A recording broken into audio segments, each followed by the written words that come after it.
Very good afternoon, students. I am L.K. Tripathi from LPM Public School. Dear students, we will discuss about Shah Jahan with a new video. Shah Jahan's reign is considered from 1628 to 58 century. Shah Jahan, the son of Jahangir, ascended the throne in 1628. His name in Persian means King of the World. Before ascending the throne, he was known as Prince Khurram. During his reign, the three major Deccan states of Bijapur, Golconda, and Ahmednagar were subjugated. The Bundela Rajputs revolted during his reign, but they were dealt with effectively. The Pasnama is the official visual history of Shah Jahan's reign. It was authored by Abdul Hamid Lahori. The Shah Jahan Nama was written by Inayat Khan. Is another important work of the period. Shah Jahan ruled his empire with a firm hand and kept himself informed and updated about minute details of the administration and military campaign. Agra, Lahore, Delhi, and Ahmednagar were connected to trading activities through a network of roads. He took extensive interest in the growth of literature and art and gave sufficient encouragement to scholars, philosophers, and artists. The grand and beautiful Taj Mahal at Agra was built during Shah Jahan's reign in the memory of his wife, Mumtaz Mahal. It stands out as one of the finest examples of Mughal art and architecture. When Shah Jahan grew old, a struggle for succession began among his sons Dara Shikoh, Shuja, Murad, and Aurangzeb.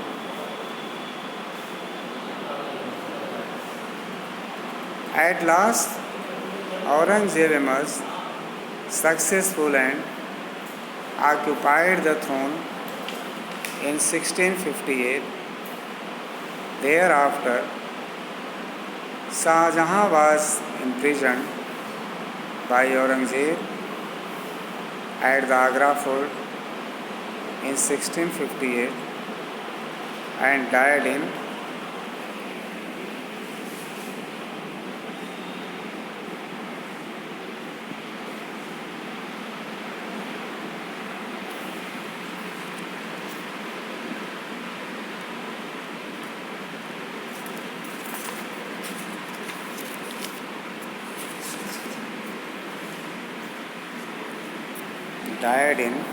captivity in 1666. Aurangzeb 1658 to 1707. His period is considered from this era. Aurangzeb ascended the throne in 1658 century after winning the war of succession against his three brothers. He ruled for almost 50 years and adopted the title Alamgir. During his reign, the Mughal Empire reached its zenith and covered almost the entire subcontinent. However, his reign also saw the revolts of many groups of people, including former allies such as the Rajputs, Jats, Bundelas, and other communities like the Sikhs, Satnamis, and Marathas. His toughest struggle was against the Marathas under Shivaji, leading to the foundation of an independent state by the Marathas. Aurangzeb's religious policy brought him in conflict with the ninth Sikh Guru, Tegh Bahadur, who was later executed. He also undertook a series of measures which were anti-Hindu in nature, like the reimposition of taxes payable by non-Muslims, that was known jizya, and destruction of temples. Aurangzeb is remembered in history as an orthodox, hard-working and God-fearing ruler. Simplicity of the highest order defined his lifestyle so much so that he came to be regarded as a Jinda Peer or a living saint. The impact of many wars and revolts and Aurangzeb's involvement in the Deccan for a prolonged struggle against the Marathas under Shivaji weakened the empire. His death in 1707 marked virtually the end of the great Mughals. It was followed by a war of succession among his sons and a gradual weakening of the Mughal dynasty. Mughal administration. The administrative system under the Mughals, based on centralization of power in the hands of the monarch, is mainly attributed to Akbar. The Ain-e-Akbari, authored by Abul Fazl, provides a great deal of information about the system of administration as it existed during the period. Central administration. Centralization of authority was the key feature of the administrative structure of the Mughals.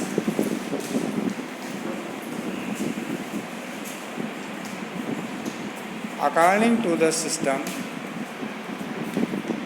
the provinces were ruled under a single centralized authority vested in the emperor.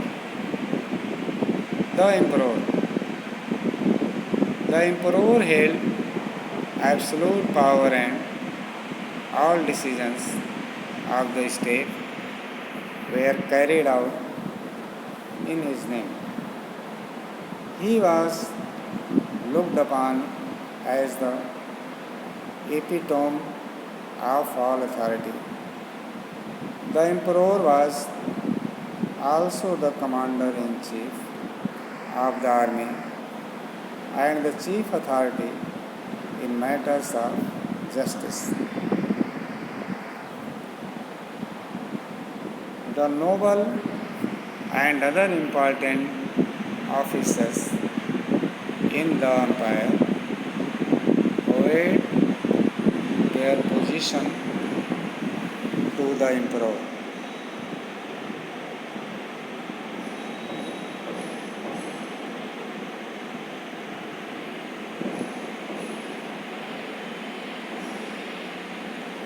In this way, we have come to know about the Aurangzeb's and Shah Jahan's reign.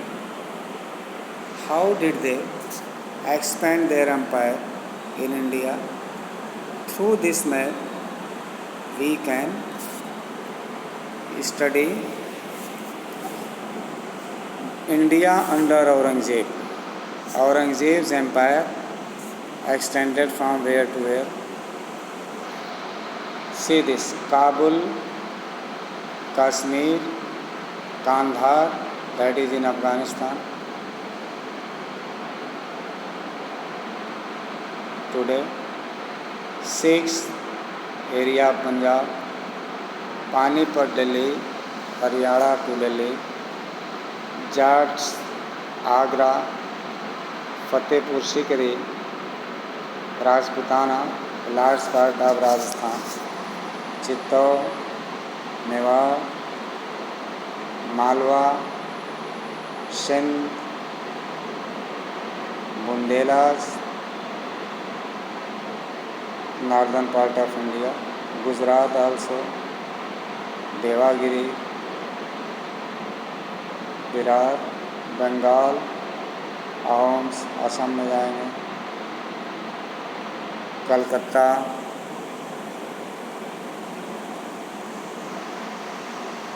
Golconda, Ahmednagar, that is Pune, Marathas, Bijapur. These were the territories, means we can say the large Indian territories were there under his reign. So we can say Aurangzeb, who is known as the orthodox ruler in the history of India. He destroyed many of the temples in India and killed many of the priests in India.